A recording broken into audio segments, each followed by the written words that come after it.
Scanning for audio.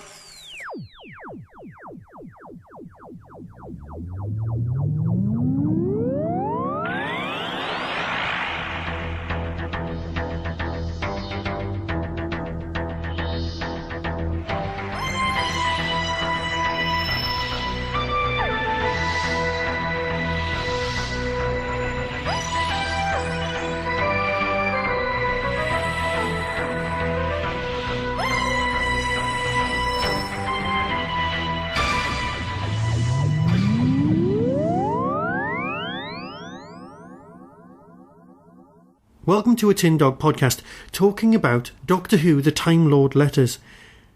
It's a book published on the 24th of September 2015, BBC Books in its hardback, and it comes in at £20, though I'm sure you'll be able to find it for slightly cheaper at your own specialist outlets. So what's it about? The Time Lord Letters is a unique collection of over 100 letters, notes, jottings by both the Doctor, correspondence and by turns, entertaining, inspiring, funny, flippant, brilliant and incredible. From the Doctor's plea to the Time Lords for help at the end of the War Games, to an extract from a written defence he submitted at his subsequent trial, from his application to the post of caretaker at Coal Hill School, to his apology to the Queen for missing dinner, from telepathic messages to the High Council on Gallifrey, to his famous letter to Santa Claus, like the Doctor himself, the mood can change in an instant. The Time Lord Letters captures the best and most dramatic moments of an impossible life. You'll never see the Doctor in quite the same way again. About the authors. Now yes, we all know who'll really have written this, but they are keeping up the pretense.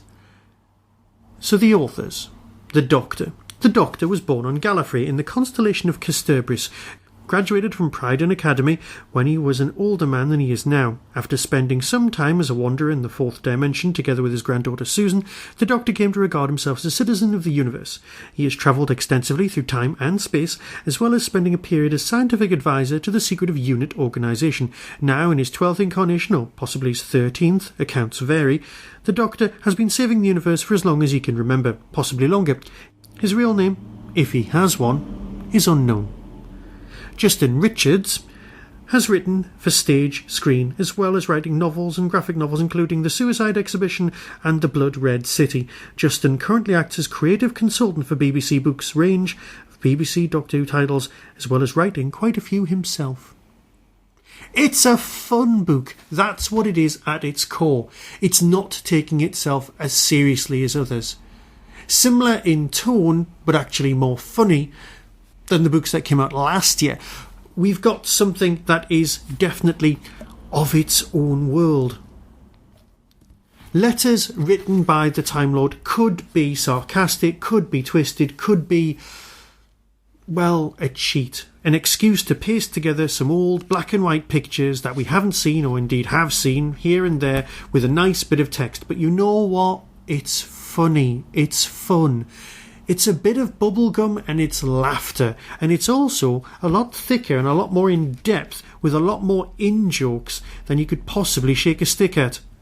Yes, the unit typeface paper is really nice, and stuff written to the IMC's really funny, but you know what? It just works. There's a lot of very funny moments in this lot, and some quite touching stuff.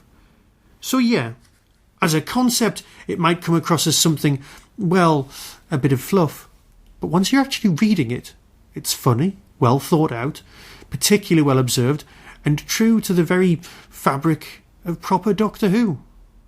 So have a laugh, enjoy yourself. This is not something you'll regret getting. And some of the photographs used, pretty impressive. That line between old Who and new Who just doesn't exist here. And you know what? I'm glad of that. So until next time, be seeing you.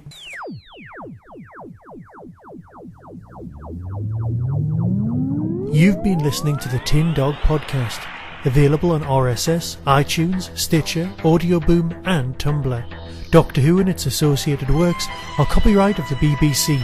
No infringement is intended. You can contact the show, donate, buy merchandise or find out more about my other projects by visiting the Tin Dog Podcast homepage and clicking on the links.